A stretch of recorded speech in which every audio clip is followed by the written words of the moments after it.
Hi, and welcome back to another edition of Sports Talk Philadelphia here on LaSalle TV. I'm your host, Andrew Robert. We have another great show planned for you today, full of your Philadelphia sports news, a little bit of previews, and what happened in this past week in Philadelphia. But first, let me introduce my panel. To my left, of course, we have Tyler Harper.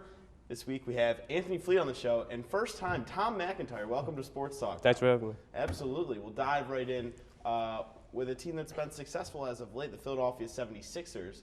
Last night they took down the Boston Celtics 95-94. As we take a look at the stats from last night, Spencer Hawes had 20 points and 8 rebounds. Evan Turner 16 points, 6 rebounds, 8 assists, and he hit the game-winning floater as the the game clock expired in Boston. Now, guys, what kind of momentum can the Sixers get from this win? They can absolutely take this win and push forward as much as they can. I mean, we know what kind of team this Sixers team is right now. They're young. They've got a new head coach. They're working on pieces. But, I mean, it's nice to get a little last-second win in your cap. Evan Turner hitting that shot in the final seconds.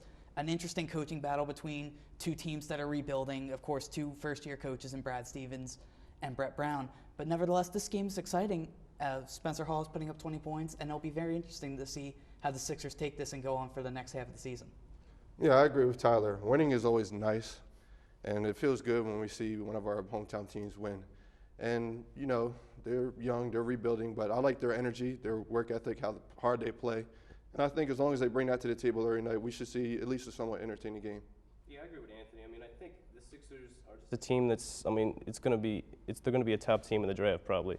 I mean, all they want is just to be a top team in the draft, hopefully get a good draft pick as long with the New Orleans draft pick, and hopefully get good players next year. But yeah, right now it looks like they're just playing hard, and hopefully they continue that. Yeah, what Brett Brown says is that he expects his team to play hard night in and night out, and you see that with this team. They're not the most talented team in the world by any stretch of the imagination. The pieces they have are not very good, but each and every night it's a different guy that kind of steps up when they do manage to win. They've won, I believe, 15 games this year so far. It's a different guy each and every night. Now, guys, last night it was Spencer Hawes. Before that, it was Evan Turner. Before that, it's Michael Carter-Williams. Who is the best player on this team? That's a good question because they all bring something different to the table. But I think as far as pure athletics goes, I might kind of go out on a limb here and say that Michael Carter-Williams is the most talented person on this team. Now, of course, he's still got to polish things. He's still got to get used to the pro game for a full season. I understand that. But I think like once he realizes that, he already has that leadership mindset. If he can keep that work ethic going for over these next couple of years, we could have one of the most talented point guards in the league. Yeah, I agree with Tyler. And I think Evan Turner, he may be the best on the team right now, but Michael Carter-Williams is definitely the most valuable to the team, I believe, because when he got injured, the Sixers, that's when they really started to struggle. But for now, I'm just going to say Evan Turner because he carries the scoring load as of right now, and he does a lot as a very versatile wing player. I'm probably going to go a different way. I'm probably going with Thaddeus Young. I mean, he's the longest tenured Sixer right now. He gives you know what you're going to get from, I mean, last season when Doug Collins was coach, he was really a bench player, and now he's really coming into his own as a starter, and he's really an asset in this league, and he could even be traded. I hope he's not, though. I actually like Thaddeus Young. I think he'd stick around for a while, but I think right now he is the best player on the Sixers. I think in future MCW will be, though. No love for Spencer Hawes, guys? No. He's okay. I mean, he's reliable, definitely coming in and, like, of course, he himself having a couple game-winning baskets this season, really helping propel the team. I mean, like you said, Andrew, it's a different guy every night, which is really what you want from this young team. You don't really need a big-time star like a Kevin Durant or a LeBron James to really be the guy night in, night out. If you can get multiple guys to fill that role, right now that young team is doing its job. All right, I like Spencer Hawes. He's good. He definitely brings a great shooting element as being a 7-footer, being able to step outside and stretch the floor. But, you know, he's okay. I like him to be a little more aggressive on the boards. I like him to be more of a defensive presence inside. But, you know, he got some offensive talent, so he's okay. Yeah, no, Spencer Hawes is good. I mean, he is what he is when you're going to get him. He's going to hit the three. He's going to get inside, and he's going to do his work. He's going to get block shots. He's going to get rebounds. But, I mean, at the end of the day, he is who he is. He's Spencer Hawes. Right, and like we said, there's a different guy stepping up each and every night. Going into next year, obviously they'll have 2 good draft picks. Granted that New Orleans, it's not restricted. What is this team going to look like next year? Who's going to be starting for the Sixers next year? It'll be very interesting to see the next move for Sam Hinkie and Brett Brown. Much like it's interesting to see what the next move is going to be for Chip Kelly and Howie Roseman with the Eagles.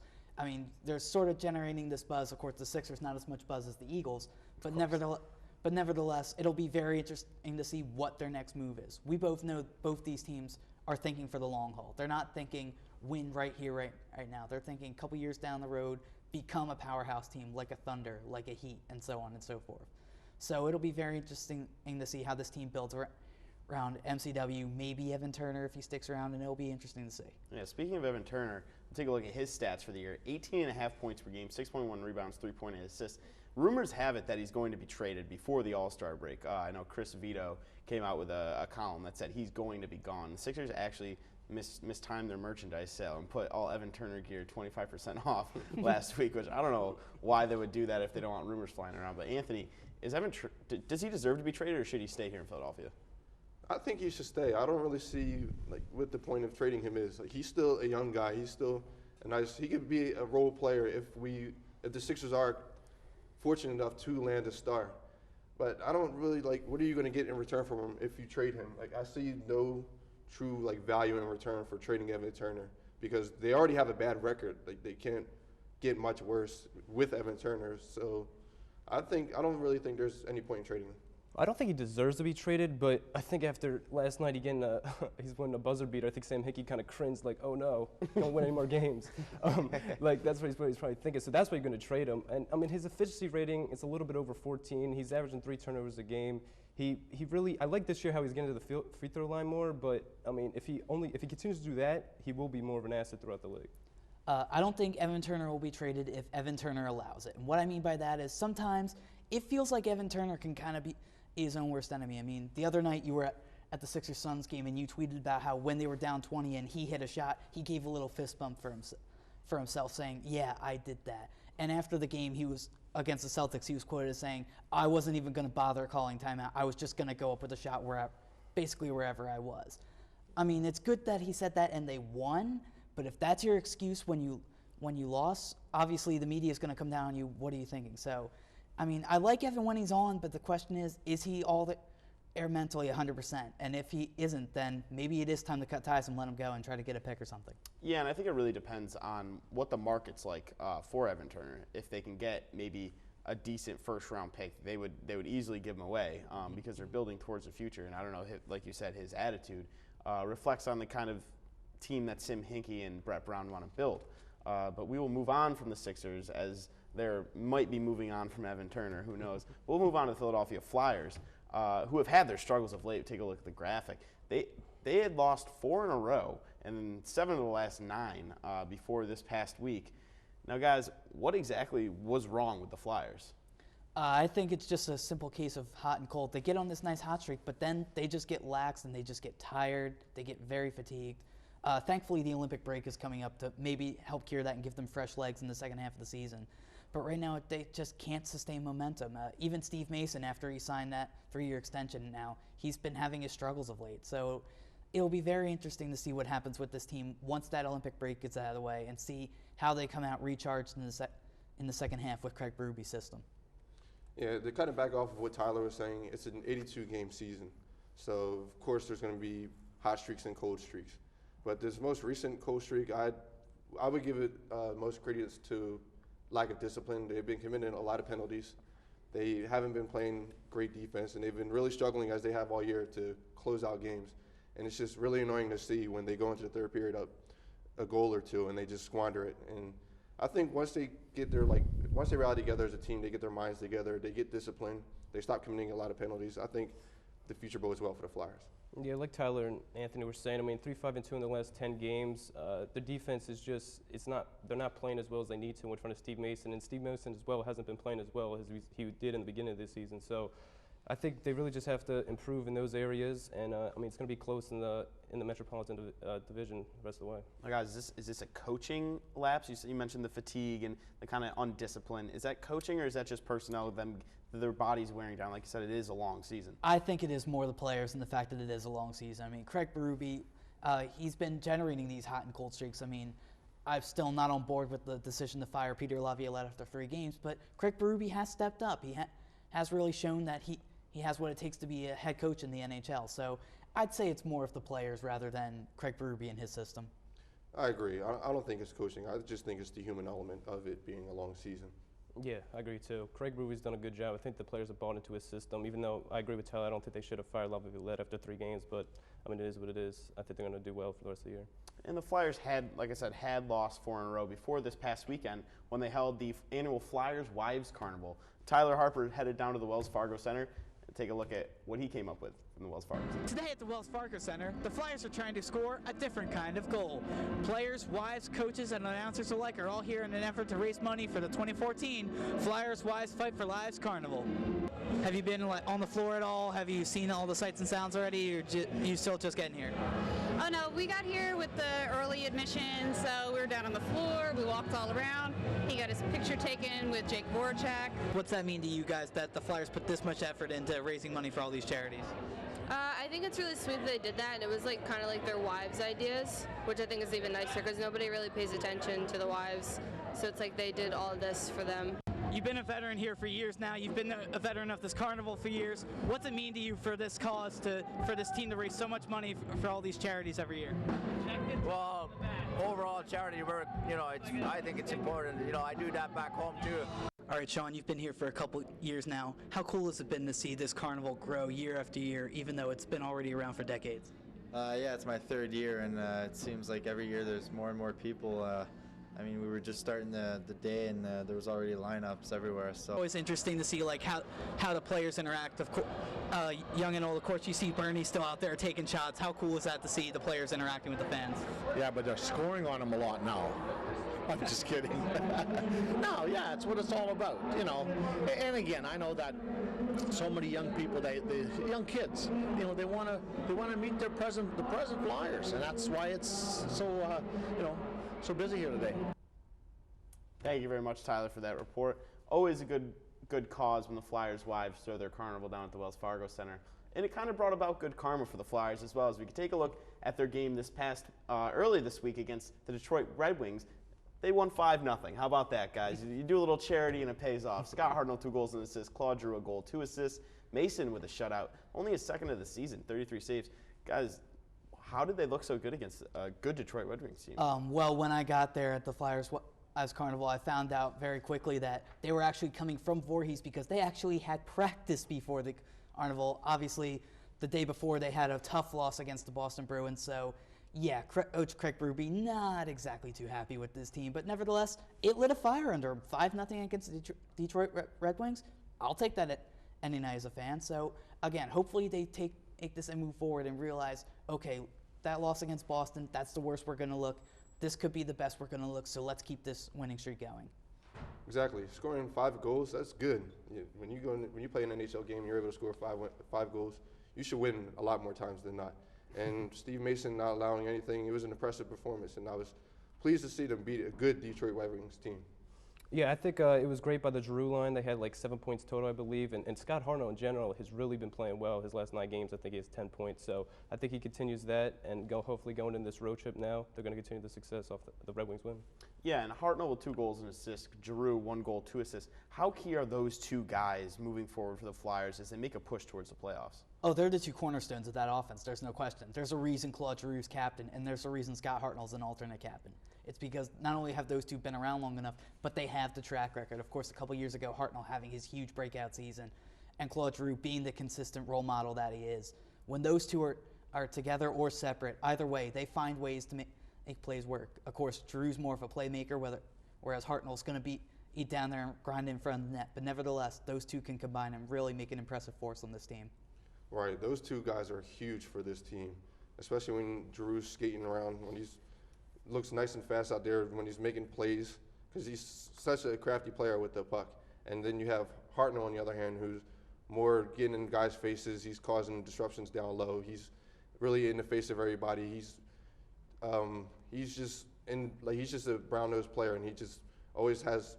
He's always sticking his face in there, and I just like to see those 2 combinations with Giroux's playmaking and Hartnell's toughness. Yeah, Hartnell's +6 for the year for the Flyers, which is leading the Flyers. And also, Giroux started off the season poorly, we know that, but I think he's really gotten a streak now. He's leading the Flyers with 50 points. And yeah, Hartnell has been really having a great year in recent memory.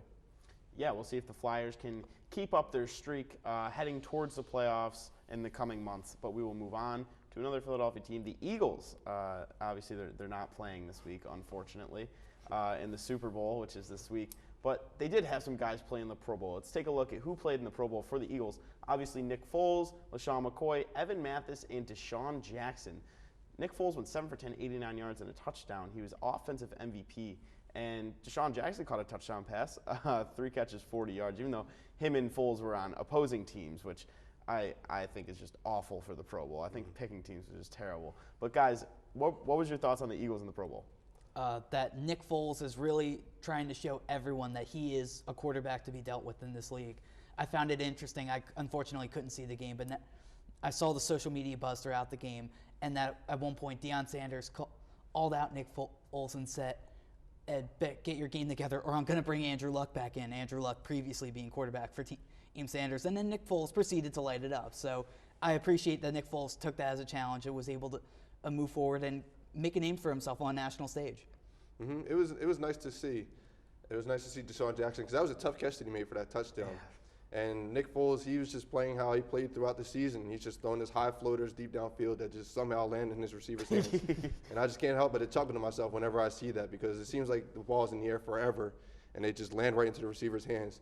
And to see him, when I saw him on stage, I again just laughed to myself like, wow, he's really stepped up huge this year, and just hopefully he can just carry this into the future. Yeah, I think having all the Eagles representing the Pro Bowl is really nice. I mean, especially as an Eagles fan, and I think Nick Foles especially, he's really getting that exposure now. I just watched him on the Dan Patrick Show, and I mean now people are starting to know who he is, and I think that's good for Nick Foles, and hopefully next season he'll come to play. Now, what were your guys' opinions on the whole picking teams, Team Sanders, and all the mumbo jumbo and the I don't even know how to describe it, because I had no care for it. Well, I like the picking teams element because it was different. I mean, the NFC AFC traditional matchup, honestly, it was getting tiresome. It really was. So I liked that it was a change of pace with the picking. What I didn't like is that I heard that the coaches Jerry Rice and Deion Sanders were mic'd the entire game. That would get to me a little bit. I mean, maybe interview them more often than not. Like, heck, even interview them during series, because I mean it's the Pro Bowl. Again, who cares? But nevertheless, don't have them mic'd up the whole game. I don't need Deion Sanders yapping in my ear the entire game, prime time. When he's not even on the field. I don't need it. Yeah, to kind of go off of what Tyler was saying, in this case, change was good, because I think if the NFC and the AFC would have played this year, I think the NFC would have destroyed the AFC, because the NFC is just so much better than the AFC. But, you know, it was cool. It was a competitive game, which is all you could ask for in a Pro Bowl. Like, you have the best players in their sport just competing really hard, and it went down to the very end to where the 2-point conversion was there to win it. So it was okay. I like to see it carry forward. I like to see it like what the next 2 or 3 games will look like before I could really like stamp down and say, yes, this was a good change.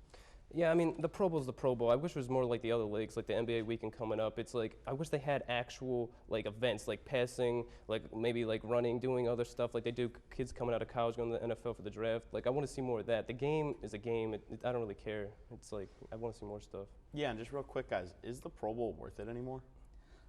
Probably not. A lot of All-Star games are kind of dwindling down in value. I mean, of course, really the most meaningful one is the MLB All-Star game, which is mid-season and determines home field advantage for the World Series. But other than that, I think all other All-Star games are really dwindling down. Yeah, that's true. It's more or less just like a filler for the Super Bowl. Like, all right, let's just put something on for the NFL just so they don't really forget about us, just so we can make some more money on ratings and just move on to the Super Bowl. Yeah, I mean, they moved the Pro Bowl a week before the Super Bowl. It used to be like after the Super Bowl, so they did that because no one was watching then, so they hope more people watch it because there's football on. So, yeah, it's just filler, like they were saying. Well, we will move on from the Eagles, who hopefully will be playing at this time next year in the Super Bowl.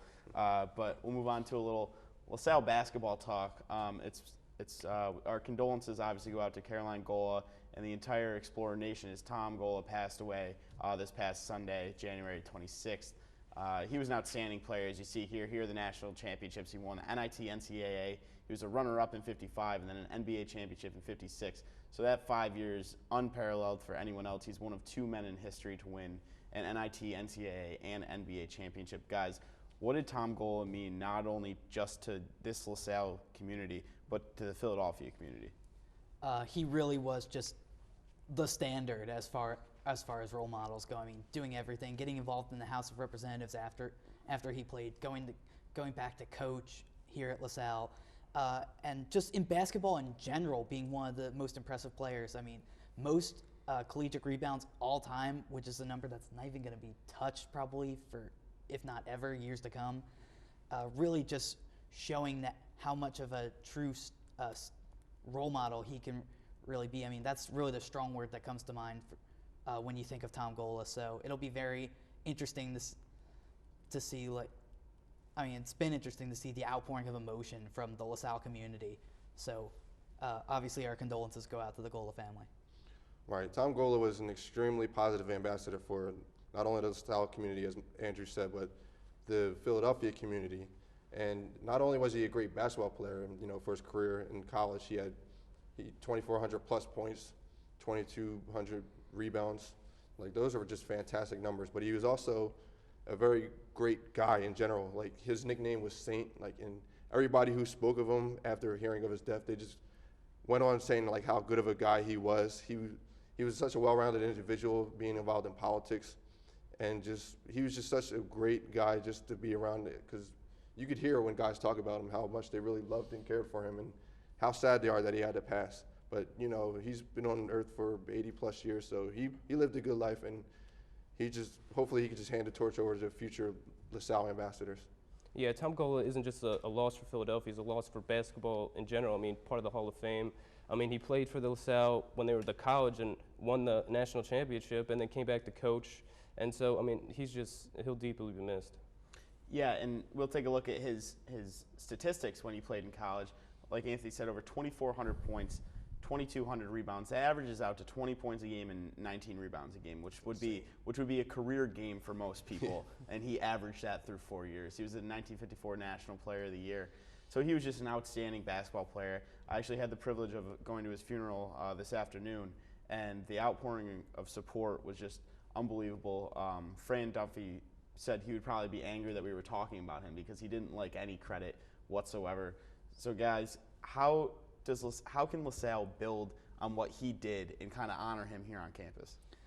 Other than Tom Gola Arena, of course. Well, yeah, I mean, the man already has the building named after him, so we've already got him honored in that regard.